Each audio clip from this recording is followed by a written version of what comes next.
Got Sandi from the Department of Revenue, and Sandi's another regular guest here. How are you doing? Good, how are you? So just to reiterate, we are at the Kensington Utility Fair. So PECO's here, PGW's here, who else is here? Public Utility Commission. Right. The Water Department, of course. I'm sorry, it's crazy. That's okay. And then, of course, the Department of Revenue. And so if you are having any problems paying your real estate tax, come on in. And even if you're not in the area, that doesn't matter. You don't have to be from Kensington. You don't have to be from North 5th Street. We'll be here today until 7 o'clock, and then again on Saturday from 10 to 4. That's 3201 North 5th Street. And there's a lot of help that's out there, and Sandi's going to talk to us about some of those programs. Yes. Do you want to talk to us? About what folks can do about paying maybe delinquent real estate taxes or real estate taxes that are overdue? Sure, absolutely. So if your real estate taxes are past due, delinquent, if you're finding yourselves getting into sheriff's sale, I mean, some people are sort of that far along. Some people are just a little bit along. We have something called OOPA, the Owner-Occupied Payment Agreement. And so in order to get an OOPA, you need to live in your home, and it is based on your income. So we do ask for income documentation for your household size, and we can get affordable payments for you, so that you can catch up and you can be considered current with your property taxes. And getting into a payment agreement protects you from sheriff's sale. Absolutely. Right? So if you're afraid, if you've gotten letters about sheriff's sale or warning, there's a risk of tax foreclosure, the thing that you need to do is reach out to us and understand that there's a program called the Owner-Occupied Payment Agreement, and that will put you on a plan to make affordable monthly payments that protects you from foreclosure. It protects you from sheriff's sale. Right, and so a lot of times people kind of know that they're getting behind, and they put their mail aside and they're not opening it up, and those stacks start to pile, but they need to know that we have programs. We want to save your house. We want to make sure that your family is stable and that you're living happily, and so come on over and see us to get into an OOPA. And the other thing is, like you had mentioned, that there's some documentation that folks need to bring.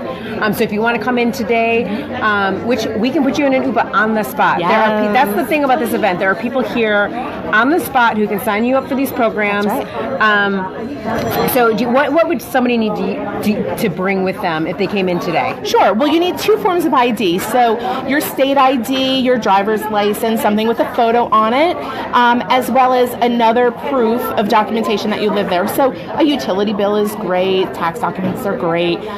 You need two forms to connect yourself to some sort of property. government issued ID. Absolutely. A government issued ID, and then something else like another utility bill, and that could be PGW, that could be PECO, that could be your cell phone bill. Right. That could be any of that stuff. And then you mentioned income documentation. Like, would, let's say, last year's tax form work? Yeah, tax forms would work. Your Social Security, whatever income you get. So if you have even a pension, you could bring that as well. But you should bring everything that is considered income that you would claim for end of year. That's what you should bring down in order to get into that right. So if your Social Security award letter, your pension, any pension documentation. Yeah. All right, great. And I know that sounds like a lot of paperwork, but it's definitely a small step to saving your home from foreclosure. And even if you are just having a little bit of trouble paying, the second you get an inkling, like, those problems don't go away. Yeah. So just come on down. Make sure that we get you the help as soon as you need it. And there's some other programs that you want to talk about today. Sure. So I think the most important program that we should talk about today is the Senior Citizens Tax Freeze, which the deadline, by the way, has been pushed back to March 15th. This year only. It's March 15th. This year only. It's March 15th. So if you are over the age of 65, if you are married to someone who's 65, or you are widowed by someone who is 65, the key there is your age, and you meet income criteria. So for a single individual, it's $27,500, married, $35,500, for your husband and wife, or your two owners. If you meet those income criteria, you could have your property taxes frozen at the 2018 rate. Right. So basically, the way that works is even if your assessment went up, or even if the tax rate went up, the amount that you pay Is frozen. It's frozen. Mm-hmm. That's that. Yeah. So if you qualify, it's a great program, especially for folks who might be struggling. And then there's one more that's for everyone. Homestead. I love Homestead. So Homestead is a $40,000 exemption. You need to live in your home. It needs to be your primary residence. You can only get one homestead per person. So you need to live in your... It's the place that you live in. Right. Right. You don't get it on like your second property. No. Or your rental property. No. Or whatever that is. No, it's the place that you live. It's homesteaded. Yeah, a $40,000 exemption, and that lowers the amount that we tax you at. So basically, what that kind of translates to is about a $550 reduction to your tax bill every year, and you don't have to reapply. Once you're in it for that property until you move, or it's no longer your primary residence. It's no longer the place that you own and live in. That's right. All right. So make sure that if you live and own your home, that you've got the homestead on your property, that you're getting that deduction every year. And is there anything else that we want to say while we're here? Well, I just want to say that we are here until 7 o'clock today.